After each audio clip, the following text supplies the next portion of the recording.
18ª edizione della Coppa Veneto, una manifestazione nata e creata per far giocare le squadre in parallelo al campionato, ma che via via ha dato vita a un campionato vero e proprio. Un grande complimento, un grosso complimento a tutte le formazioni che hanno partecipato a questa Coppa Veneto 2015, e ora le finaliste e soprattutto la vincitrice di ogni categoria rappresenterà poi il Veneto il giorno di Pasquetta a Motta di Livenza contro la formazione del Trentino Alto Adige e del Friuli Venezia Giulia.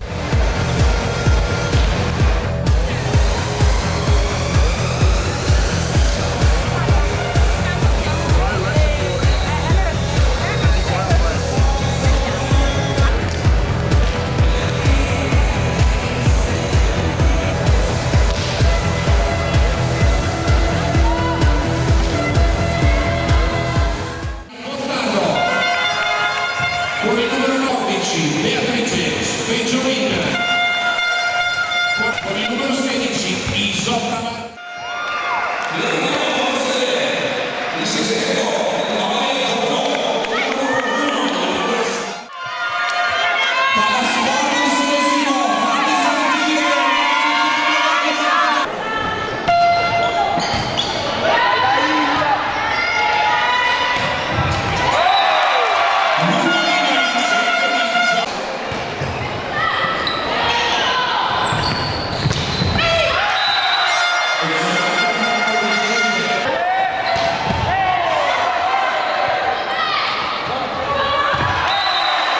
mette subito a segno Maria Paola.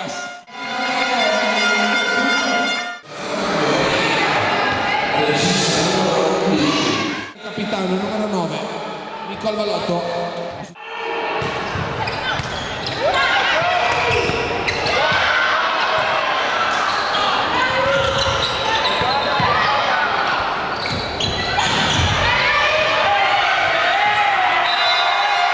E passa questo pallone 25-14, si chiude il primo set.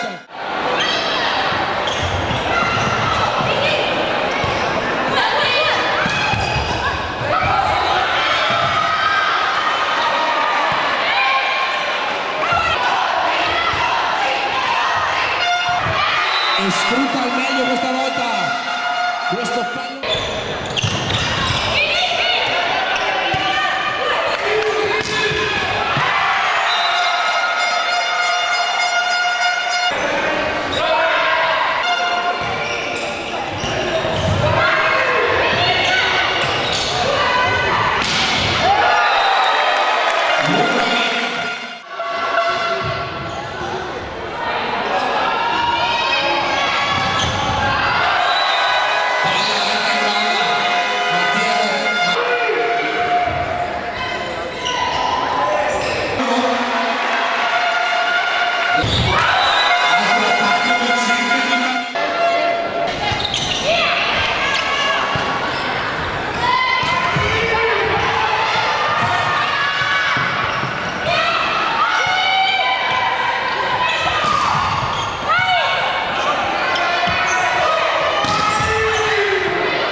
Allora siamo qui col capitano del Volley Dolo, vincitore di questa finale di Coppa Veneto Femminile 2015. Cosa è stato il vostro punto di forza oggi? Partita tiratissima, ma alla fine avete vinto 3-1. Sì. Il nostro punto di forza è la squadra, nel senso il gruppo che siamo noi, siamo molto unite sia in allenamento che in partita, anche se comunque abbiamo un divario di età che è molto grande. Loro hanno perso in maniera molto tirata la partita, un 3-1, cosa è mancato, invece cosa ti è piaciuto? Mancato non è mancato molto, noi ci abbiamo provato su ogni pallone, abbiamo difeso l'impossibile appunto, poi chiaro ci credevano anche loro come giusto che fosse. Noi comunque siamo a testa alta perché appunto ci abbiamo provato e in questa partita ha premiato di più l'esperienza dell'altra squadra più vecchia di noi che non la forza e la convinzione nostra.